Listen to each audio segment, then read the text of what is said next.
जन समस्याएं सुनी है, क्या कहेंगे सर आप? मैं इतना ही कहूँगा कि प्रदेश सरकार से लोगों का विश्वास उठ चुका है। सड़कें नहीं बन रही, रास्ते नहीं बन रहे, पुलियाँ नहीं बन रही, पानी नहीं मिल रहा, एक के बाद दूसरी समस्या।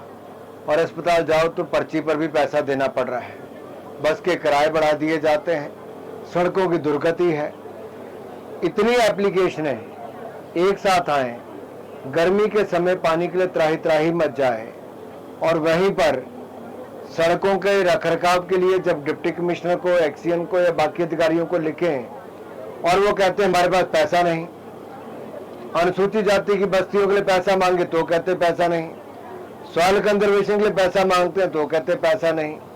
तो सरकार चल क्यों रही है? बैसाखियों के सहारे चल रही है क्या? सरकार कर क्या रही है? अपने आप में कई सवाल खड़े होते हैं कि जनता इस सरकार से बहुत तंग आ चुकी है और ये अनदेखी जनता की कांग्रेस को बहुत भारी पड़ने वाली है। और जो गारंटियां इन्होंने 10 दी थी वो गारंटियां तो फेल हो ही गई। ये जो राहुल गांधी जी का खटाखट मॉडल था, ये बहुत खटारा हो चुका है। अब तो लोग खटखट करके भी दरवाजों पे थक गए सरकार के, कुछ नहीं मिलता है। राहुल गांधी जी का एक बयान आया सर कि महाराष्ट्र में मैच फिक्सिंग हुई, अब बिहार में मैच फिक्सिंग हुई। इसका मतलब राहुल गांधी जी को पहले पता है कि बिहार में भी कांग्रेस की हार सुनिश्चित है, और जिन्होंने चुनाव लड़ने से पहले घुटने टेक दिए, हार मान ली। तो राहुल जी से इतना ही कहूंगा कि कम से कम 60 साल सत्ता में रहने के बाद लोकतांत्रिक व्यवस्थाओं पर और भारत के लोकतंत्र पर प्रश्न चिन्ह उठाना बंद करो। कभी इलेक्शन कमीशन पर प्रश्न चिन्ह, कभी इलेक्ट्रॉनिक वोटिंग मशीन ईवीएम पर प्रश्न चिन्ह, कभी जनता के वोट करने पे प्रश्न चिन्ह। आखिरकार इनको विश्वास किस पे है? इनके सांसद भी बाहर अगर भारत का प्रतिनिधित्व करने जाते हैं तो इनके नेता वहां पर भी कहते हैं कि आतंकवादी भी घूम रहे और सांसद भी घूम रहे हैं। और ऐसे लोग अगर कांग्रेस पार्टी में हैं जो आतंकवादियों को और सांसदों को एक दृष्टि से देखते हैं, तो आप सोच सकते हैं इस पार्टी का क्या होने वाला है। जो लोग एयर स्ट्राइक, सर्जिकल स्ट्राइक और ऑपरेशन सिंदूर पर प्रश्न चिन्ह खड़ा करते हैं और पाकिस्तान की बोलबानी और भाषा बोलते हैं, तो आपको पता है श्रीमान राहुल गांधी पाकिस्तान का एजेंडा सेट कर रहे हैं और भारत में खुद सरेंडर कर रहे हैं। सर, सर्वदलीय प्रतिनिधिमंडल पूरे राष्ट्र में गया सर, क्या अपेक्षाएं हैं और किस तरह के परिणाम सामने आ रहे हैं? देखिए, हमारा काम था दुनिया को जागरूक करना, फर्स्ट हैंड इंफॉर्मेशन देना, ताकि मिस इन्फॉर्मेशन और प्रोपेगेंडा के चलते भारत की बात जो दुनिया भर में जानी चाहिए वो कहीं दब ना जाए, और पाकिस्तान के जो नापाक इरादे हैं और पाकिस्तान के द्वारा प्रायोजित आतंकवाद को दुनिया भर में उजागर करना हमारी ये प्राथमिकताएं थी। और पाकिस्तान एक रोग स्टेट कैसे बन गया है, पाकिस्तान एक आतंकवाद का गढ़ कैसे बन गया है, पाकिस्तान से निर्दोष लोगों की जान लेने का एजेंडा कैसे चलता है, पाकिस्तान में आतंकवादियों के शवों को भी पाकिस्तान के झंडे में लपेटकर दफनाया कैसे जाता है, ये सारे सबूत जब सामने जाते हैं तो दुनिया को पाकिस्तान के असली चेहरा नजर आता है। अनुराग जी, एक NH टौड़ी देवी बन रहा है, काफ़ी लंबे समय से लोगों की मांग है और समस्या की जड़ भी है, क्योंकि आना जाना काफ़ी मुश्किल हो गया है। निश्चित तौर पर हमने इसकी बात दिशा कमेटी से लेके केंद्रीय मंत्री जी के साथ, दोनों के साथ उठाई थी और उनके ऊपर कार्रवाई करने के निर्देश भी आए। उनके खिलाफ जो जानकारी और जांच, ये सब इकट्ठा करने की बात की कि जानकारी इकट्ठा करो, जांच करो, जरूरी हो तो दंड देने की बात भी उसमें कही गई है।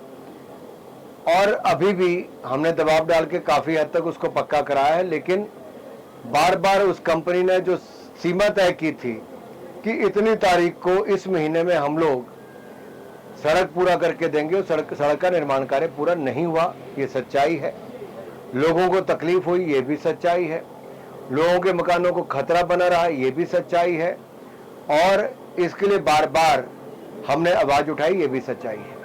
सर, बड़सर की बात करेंगे। बड़सर स्ट्राइक से ड्राई क्षेत्र बरसर है, गर्मियों में बन जाता है सर। आपसे क्या उम्मीद जताई जा सकती है, लोगों को क्या राहत मिलेगी? देखिए, जहां एक और मोदी सरकार ने हर घर नल लगाने का काम किया, जल जीवन मिशन में हजारों करोड़ रुपए दिए, वहां अगर राज्य की सरकारें अगर प्लानिंग भी ढंग से ना कर पाए, सोर्स पे भी काम ढंग से ना कर पाए और सोर्स को ही सूखने के लिए मजबूर कर दें और डिस्ट्रीब्यूशन का नेटवर्क भी उनका ठीक ना हो और आपके पास वाटर गार्ड की भी समस्या हो, तो आप कल्पना कर सकते हैं कि टेम्परेरी आदमी से कितना कर काम आप लोग करवा सकते हैं। और जो सोच सरकार की सेवा की नहीं है, ये तो सत्ता में केवल मेवा खाने आए थे, ये अपना डफली अपना राग बजा रहे हैं और जनता को विलाप करने पर मजबूर कर रहे हैं। अनुराग जी, एक सवाल मैंने करना था, बड़े थोड़ा इधर मैं भी राज्य सरकार की हजारों करोड़ रुपए देकर मदद की। उस समय 12,000 पक्के मकान हम अलग से मंजूर करवा कर लाए, वो भी दे दिए। राज्य की सरकार उस पैसे को खर्च भी ढंग से नहीं कर पाई, पैसा वापस चला गया साहब। जी सर। दूसरा, 500 करोड़ रुपया दो बार केंद्र सरकार ने हिमाचल को दिया बगैर ब्याज के, ये कोई छोटी रकम नहीं थी। जी सर।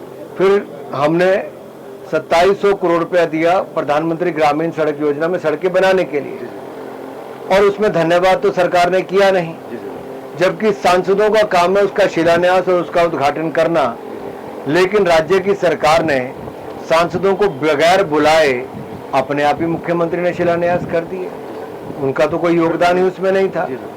तीसरा, 93,000 मकान भारत सरकार ने गरीब जनता को प्रधानमंत्री आवास योजना में दिए, इसमें सुक्खू सरकार का कोई योगदान नहीं है, ये केंद्र की सरकार ने दिया है। ऐसे ही अन्य बड़े प्रोजेक्ट केंद्र की सरकार ने राज्य को दिए हैं, लेकिन राज्य से वो चल भी नहीं रहे, पूरे भी नहीं हो रहे, कहीं पे काम भी शुरू नहीं हो रहा।